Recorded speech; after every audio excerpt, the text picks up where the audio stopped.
Pemirsa, Presiden Prabowo Subianto bersama Wapres Gibran Rakabuming Raka sudah menentukan para menteri dan wakil menteri dalam kabinet pemerintahannya mendatang. Mereka memiliki latar belakang beragam, yakni mulai dari profesional, kader partai, ormas, hingga aktivis. Nama-nama itu ramai diperbincangkan saat Prabowo memanggil para calon menteri, wamen hingga kepala badan pada pekan lalu. Siapa sajakah mereka? Selengkapnya dalam Benang Merah Orkestrasi Kabinet Prabowo Gibran.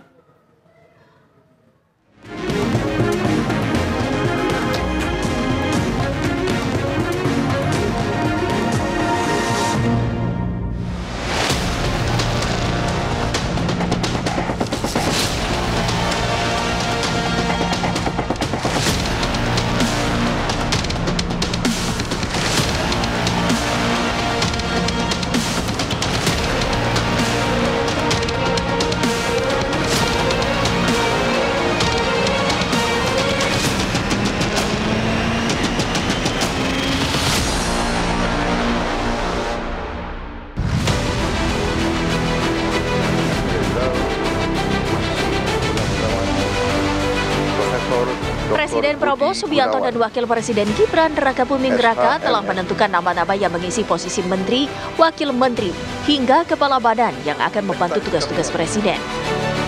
Mereka memiliki latar belakang beragam, mulai dari profesional, akademisi, kader partai, pengusaha, hingga aktivis. Dari kalangan profesional mengisi daftar seperti Menteri Keuangan Sri Mulyani, Menteri Dalam Negeri Tito Karnavian, hingga Menteri Perhubungan Dudi Purwagandi. Sementara dari kalangan akademisi diantaranya Menteri Bappenas Rahmat Pambudi, Menteri Pendidikan Tinggi, Sains dan Teknologi Satrio Sumantri Brojonegoro, hingga Menteri Tenaga Kerja Yasirli.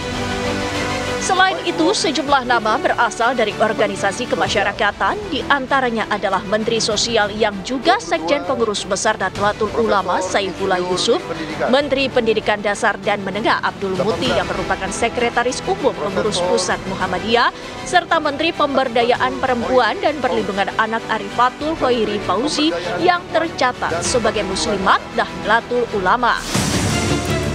Sebelum mengisi daftar kabinet, nama-nama itu lebih dulu menyatakan kesanggupan dan komitmennya membantu merealisasikan Astajita atau 8 misi dalam mendukung visi bersama Indonesia Maju menuju Indonesia Emas 2045 pemerintahan Prabowo Gibran.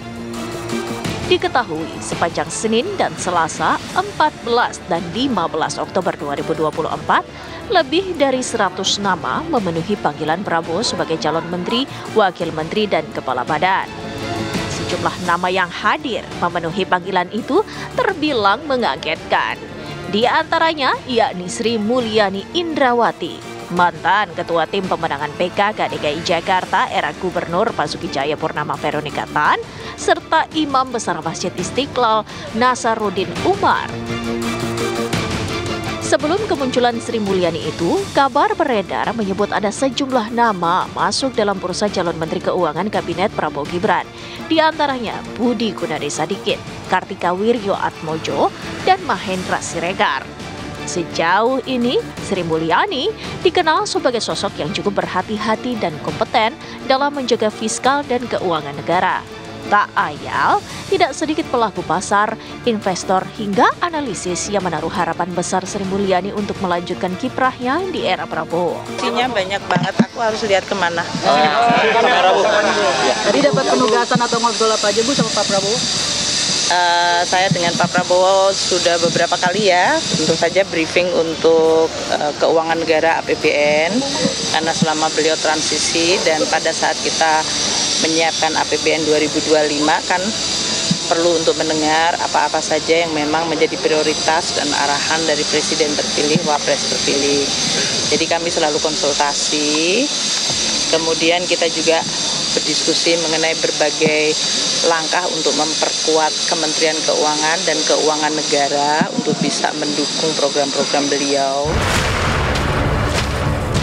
Selain Sri Mulyani, sosok lain yang mengejutkan publik adalah Veronica Tan. Pertemuan Veronica Tan dengan Prabowo terbilang singkat, yaitu hanya sekitar 20 menit. Veronica Tan mengaku Prabowo meminta dirinya membantu dalam bidang ibu dan anak. Veronica diketahui aktif sebagai Ketua Yayasan Kanker Indonesia Jakarta. Hari ini saya baru dipanggil oleh Pak Teddy untuk bertemu dengan Pak Presiden, Pak Prabowo. Ya, semoga saya bisa melayani masyarakat untuk kedepannya. Tapi untuk semuanya saya masih menunggu Pak Presiden yang mengumumkan. Beliau, ya, maksudnya bersama-sama kita membantu ya untuk masyarakat, ibu-ibu, anak-anak. Jadi saya bilang iya, siap Pak. Sementara Nasaruddin Umar mengaku kaget saat mendapat panggilan dari Prabowo. Nasaruddin berujar ia diminta membantu Prabowo di pemerintah mendatang. Saya betul-betul sangat surprise ya kan. Saya agak nyangka dan saya kaget dan saya nggak pernah membayangkan. Ya. Saya diminta untuk membantu beliau ya, untuk kepemimpinan beliau yang akan datang. Ya. Saya merasa I feel I'm nothing ya, tapi kok kenapa saya juga ikut dipanggil? Nggak pernah nyangka, nggak pernah membayangkan. Saya hanya bekerja secara profesional di bidang saya di Istiqlal dan di perguruan tinggi sebagai dosen dan menghadiri pertemuan-pertemuan keagamaan internasional ya. Nah, akhirnya saya diharapkan bergabung juga untuk membantu Bapak nanti pada periode akan datang. Usai 2 hari agenda pemanggilan, pada hari Rabu 16 Oktober 2024, Prabowo menggelar acara pembekalan calon menteri di kediamannya di Hambalang, Jawa Barat. Kejutan kembali muncul. Budi Gunawan yang kala itu usai diberhentikan Presiden Joko Widodo disebut menghadiri acara pembekalan calon menteri. Sedangkan Budi Gunawan tidak terlihat hadir ketika Prabowo memanggil para calon menteri dan wakil menteri serta kepala badan pada 14 dan 15 Oktober itu. Selain sejumlah nama yang mengejutkan itu, tercatat 17 nama menteri dan wakil menteri yang saat itu masih menjabat di kabinet pemerintahan Jokowi Ma'ruf turut hadir memenuhi panggilan Prabowo. Hal ini seakan menunjukkan proses peralihan politik bergulir dengan baik dan dinilai penting agar kabinet Prabowo Gibran dapat segera bekerja usai dilantik.